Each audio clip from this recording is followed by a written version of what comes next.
जमिनीच्या हक्कासाठी पहिली पत्नी व 5 मुलींचा लढा, न्याय न मिळाल्यास आत्मदहनाचा इशारा. आम्ही मुली आहोत म्हणून आमच्या वडिलांनी आमचा हक्क डावलला. सावत्र भावाच्या नावावर जमीन करण्यात आली. आम्हाला न्याय मिळाला पाहिजे, असा गंभीर आरोप अर्धनारी तालुका मोहोळ येथील लक्ष्मी सिद्धेश्वर माने व त्यांच्या 5 मुलींनी पत्रकार परिषदेत केला.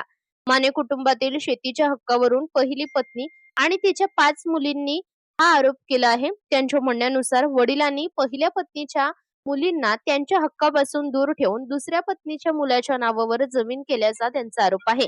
आम्ही पहिल्या आईची लेकरं आहोत, आम्ही मुली आहोत म्हणून आमच्यावर अन्याय का, असा सवाल त्यांनी उपस्थित केलाय. लक्ष्मी सिद्धेश्वर माने यांनी सांगितले की मी पहिली पत्नी आहे. माझ्या मुलींचा हक्क असताना त्यांना डावलण्यात आले.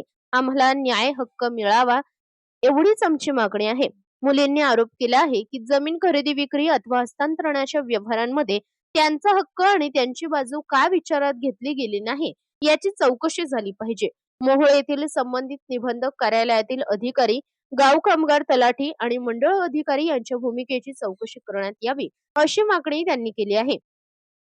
संबंधित अधिकाऱ्यांकडून नियमांचे पालन झाले आहे का, याची निष्पक्ष चौकशी करून दोष आढळल्यास कायदेशीर कारवाई करावी, अशी त्यांची मागणी आहे. महिलांच्या संपत्तीतील हक्काबाबत शासनाकडून सातत्याने जनजागृती केली जाते. महिलांना समान हक्क देण्याची भाषा केली जाते. मग प्रत्यक्ष एखाद्या कुटुंबातील मुलींना त्यांच्या हक्कासाठी कोर्टाची पायरी का चढावी लागते, असा प्रश्न माने कुटुंबातील मुलींनी उपस्थित केलाय. मुलींनी पुढे सांगितले की त्यांची आर्थिक परिस्थिती अत्यंत हालाखीची असून रोजंदारी व शेतमजुरी करून कुटुंबाचा उदरनिर्वाह करावा लागत आहे. जमीन आपल्या हक्काची असल्याचा दावा करताना त्या म्हणाल्या की न्यायालयीन लढाईसाठी मोठ्या प्रमाणात वकिलांची फी व इतर खर्च करणे त्यांच्यासाठी शक्य नाही. हक्कासाठी लढायचे पण न्यायालयीन खर्चासाठी पैसे कुठून आणायचे, असा सवाल त्यांनी केलाय. त्यांनी शासन व गरीब आणि आर्थिक दृष्ट्या अडचणीत असलेल्या महिलांना कायदेशीर मदत उपलब्ध करून द्यावी, तसेच या प्रकरणाची संबंधित महसूल व नोंदणी विभागाच्या वरिष्ठ अधिकाऱ्यांकडून चौकशी करावी, अशी मागणी त्यांनी केली आहे. जोपर्यंत आम्हाला न्याय मिळत नाही तोपर्यंत आम्ही लढत राहणार. आमच्यावर अन्याय झाला असेल तर संबंधितांची चौकशी झालीच पाहिजे, असा निर्धार माने कुटुंबातील महिलांनी व्यक्त केलाय. दरम्यान न्याय न मिळाल्यास सोलापूर जिल्हाधिकारी कार्यालयासमोर आत्मदहन करण्याचा इशारा पहिली पत्नी लक्ष्मी माने आणि त्यांच्या 5 मुलींनी दिला आहे.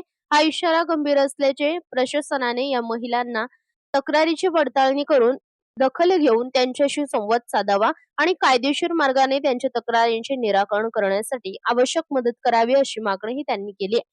या प्रकरणातील जमिनीच्या मालकीचीही हक्काचीही कागदपत्रे, संबंधित व्यवहार, वारस हक्क आणि नोंदणी प्रक्रिया यांची सक्षम अधिकाऱ्यांकडून कायदेशीर तपासणी झाल्यानंतरच वस्तुस्थिती स्पष्ट होणार आहे. संबंधित वडील, सावत्र आई किंवा अधिकारी यांची बाजू या निवेदनात उपलब्ध झाली नाही. त्यामुळे माने कुटुंबातील केलेले आरोप हे त्यांच्या म्हणण्यानुसार असल्याचे स्पष्ट करण्यात येत आहे. माने कुटुंबातील तक्रारदारांची नावे: लक्ष्मी सिद्धेश्वर माने, अर्धनारी, तालुका मोहोळ; शीतल लखन पतंगे, पुणे; सोनाली नागेश कांबळे, यावली, तालुका मोहोळ; मोनाली सोमनाथ ननवरे, कडलास, तालुका सांगोला; दीपाली सचिन शिंदे, तांदुळवाडी, तालुका माढा; रुपाली प्रदीप बळवंतराव, वाघोलीवाडी, तालुका मोहोळ. महिलांना त्यांच्या कायदेशीर हक्कांची माहिती, आर्थिक परिस्थितीची अडचण आणि न्याय मिळवण्यासाठी होणारा संघर्ष याकडे प्रशासनाने गांभीर्याने पाहणे गरजेचे आहे. कोणत्याही महिलेवर अन्याय झाला असल्यास तिला कायदेशीर मदत व संरक्षण मिळणे हा लोकशाही व्यवस्थेचा महत्त्वाचा भाग आहे. माने यांच्या पहिल्या पत्नीला आणि त्यांच्या 5 मुलींना जोपर्यंत न्याय मिळत नाही तोपर्यंत प्रेस मीडिया न्यूज या प्रकरणाचा पाठपुरावा करत राहील, अशी भूमिका प्रेस मीडिया न्यूजचे संपादक बाळासाहेब पारवे यांनी व्यक्त केली आहे. शासनाला झोपेतून जागे करण्यासाठी रात्रंदिवस या महिलांच्या हक्कासाठी प्रेस मीडिया न्यूज चॅनल उभे राहील. या महिलांची भूमिका शासनापर्यंत पोहोचवणे आणि या प्रकरणाचा सातत्याने पाठपुरावा करण्याचे काम आम्ही करू. आम्ही नेहमीच सत्तेची बाजू घेतो, पण सत्यासाठी लढतो. आम्ही कोणालाही भीत नाही. महिलांवर जिथे अन्याय होतो तिथे प्रेस मीडिया न्यूज ठामपणे उभे राहील. महिलांना प्रथम प्राधान्य देत त्यांच्या हक्काचा आवाज शासनापर्यंत पोहोचवण्यासाठी आम्ही काम करत राहू, असे बाळासाहेब पारवे यांनी सांगितले आहे.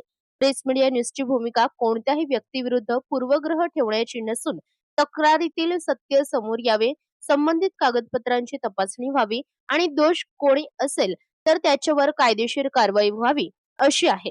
त्यामुळे प्रशासनाने या प्रकरणाची निष्पक्ष चौकशी करून वस्तुस्थिती जनतेसमोर आणावी अशी मागणी आहे. प्रशासन या प्रकरणाची निष्पक्ष चौकशी करून सत्य समोर आणणार का? संबंधित महिलांना न्याय मिळणार का? याकडे आता मोहोळ तालुक्यासह संपूर्ण सोलापूर जिल्ह्याचे लक्ष लागले आहे.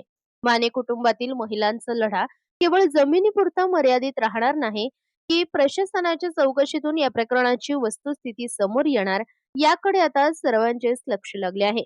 प्रतिनिधी सूरज पारवे, प्रेस मीडिया न्यूज, मोहोळ.